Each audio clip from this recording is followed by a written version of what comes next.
O livro de 1 Crônicas. Uma breve história. O livro de 1 Crônicas, presente no Antigo Testamento da Bíblia, é uma obra que pertence à chamada História Cronista, composta por 1 e 2 crônicas Esdras e Neemias, tradicionalmente atribuído a Esdras, embora a autoria permaneça anônima. Esse livro tem um caráter peculiar. Não apenas narra fatos históricos de Israel, mas também os interpreta à luz da fé e da teologia, conferindo a esses acontecimentos um sentido espiritual, diferente de outros livros históricos. Crônicas não pretende apenas relatar o passado, mas reinterpretá-lo, buscando reforçar a identidade e a esperança de um povo que havia passado pelo exílio na Babilônia, e que agora precisava se reconstruir espiritualmente e nacionalmente. A redação de 1 Crônicas é geralmente datada do período pós-exílico, possivelmente entre os séculos 5 e 4 a.C. O povo judeu retornava à sua terra após a dura experiência do cativeiro, enfrentando dificuldades de ordem política, econômica e religiosa. Nesse contexto surge o trabalho do cronista, que recolhe tradições, genealogias, listas e narrativas antigas, reinterpretando-as para reafirmar o papel central da aliança de Deus com Israel, o valor da linhagem davídica e a importância do templo como lugar de culto. Enquanto os livros de Samuel e Reis apresentam uma narrativa mais crítica e política dos acontecimentos, Crônicas se concentra sobretudo nos aspectos religiosos, sacerdotais e litúrgicos. É uma história que valoriza a memória sagrada, os vínculos com as promessas divinas e a centralidade da adoração a Deus. O livro de 1 Crônicas pode ser dividido em duas grandes partes. Genealogias, uma longa seção que apresenta listas genealógicas desde Adão até os filhos do exílio, abrangendo as tribos de Israel, os levitas e os habitantes de Jerusalém. Narrativa histórica, concentra-se no reinado de Davi, narrando sua ascensão, suas conquistas, a organização do culto e os preparativos para a construção do templo. É interessante notar que, ao contrário de Samuel e Reis, Crônicas não narra os pecados de Davi, como o adultério com Batseba e o assassinato de Urias. O cronista apresenta Davi como um rei modelo, cujo maior mérito foi estabelecer a centralidade do culto a Deus e preparar o caminho para a construção do templo. Essa omissão é teológica. O objetivo não é expor as falhas, mas exaltar a fidelidade de Deus e o papel sagrado da linhagem davídica.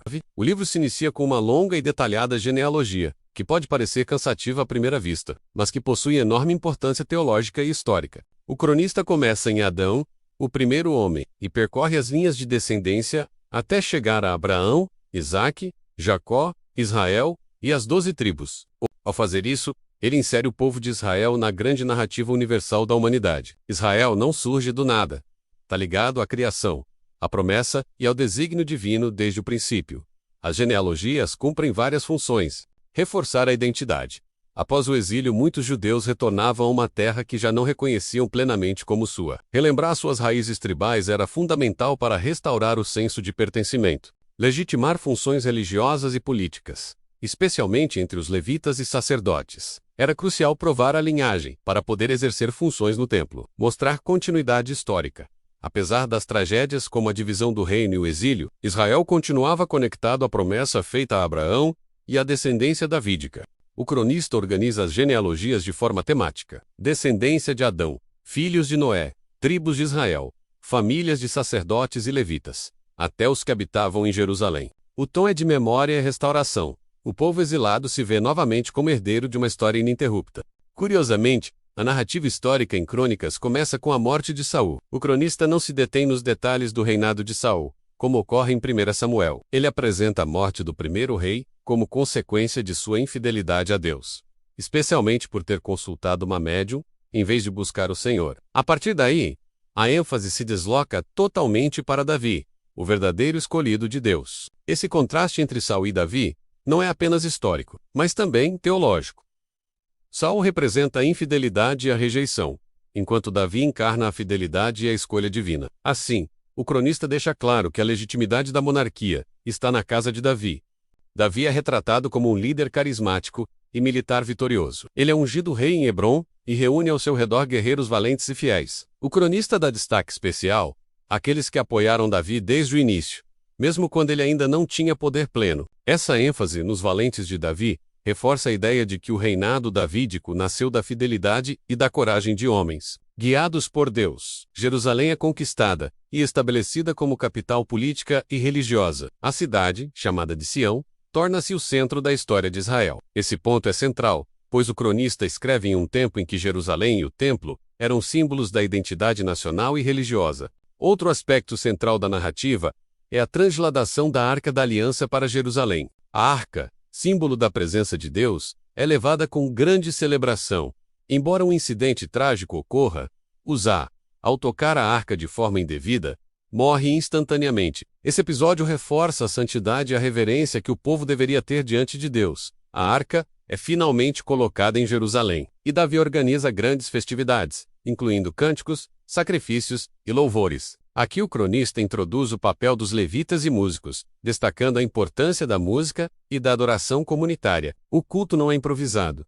É cuidadosamente organizado para refletir a glória de Deus. Um dos pontos altos do livro é a reafirmação da aliança de Deus com Davi. Embora Davi desejasse construir um templo para o Senhor, o profeta Natã comunica que não será ele, mas seu filho quem edificará a casa de Deus. Em contrapartida, Deus promete a Davi uma dinastia eterna. Sua descendência permanecerá para sempre. Essa promessa é fundamental na teologia de Israel, pois cria a expectativa messiânica de um rei davídico eterno, cumprida em Cristo no Novo Testamento. As conquistas de Davi. O cronista descreve as vitórias militares de Davi sobre filisteus, moabitas, amonitas e outros povos vizinhos. Essas narrativas não têm apenas caráter militar, servem para mostrar que Deus concedia vitórias ao seu ungido. O rei era vitorioso, não por sua força própria, mas porque o Senhor estava com ele. Diferente de Samuel, onde são registrados erros e pecados de Davi, aqui a imagem do rei é idealizada. Não há menção ao pecado com Batseba ou à rebelião de Absalão. O cronista escolhe enfatizar a fidelidade, as vitórias e o zelo religioso do rei, consolidando sua figura como modelo. Um episódio importante aparece em Crônicas, o censo realizado por Davi. O cronista explica que Satanás incitou Davi a contar o povo, o que desagradou a Deus e, como consequência, uma praga atingiu Israel. No entanto, o episódio se transforma em oportunidade. O anjo do Senhor é detido em Jerusalém, no local da era de Ornã ou Araúna, onde Davi oferece sacrifícios. Esse lugar se tornaria o terreno do futuro templo. Assim, até mesmo uma falha de Davi é reinterpretada como parte do plano divino. Embora Davi não pudesse construir o templo, ele dedica os últimos anos de sua vida a preparar os materiais, a organização e os planos para que seu filho, Salomão, realize essa obra. O cronista detalha minuciosamente a organização dos levitas, sacerdotes, cantores, porteiros e administradores, mostrando a importância da ordem e do serviço na casa de Deus. O templo é visto como o centro da vida espiritual de Israel. Toda a narrativa converge para esse ponto: a adoração organizada, a santidade do culto e a centralidade de Jerusalém. Para o povo pós-exílico, essa ênfase tinha um valor especial, pois reconstruir o templo significava restaurar sua identidade. Davi transmite o reino a Salomão, com palavras de encorajamento, exortando-o a ser fiel ao Senhor e a concluir a obra do templo. O livro termina com a morte de Davi, lembrado como o rei que consolidou Israel, preparou o templo e deixou uma herança de fidelidade a Deus. O livro de 1 Crônicas não é apenas uma repetição de Samuel ou Reis, mas uma releitura do passado, à luz da fé. Ele foi escrito para um povo que precisava se reconstruir, reafirmando suas raízes, sua identidade e sua esperança. Mais do que história, é uma teologia narrada. Mostra que a fidelidade a Deus e a centralidade do culto são os fundamentos da verdadeira vida de Israel. Assim se encerra esta breve história do livro de 1 Crônicas.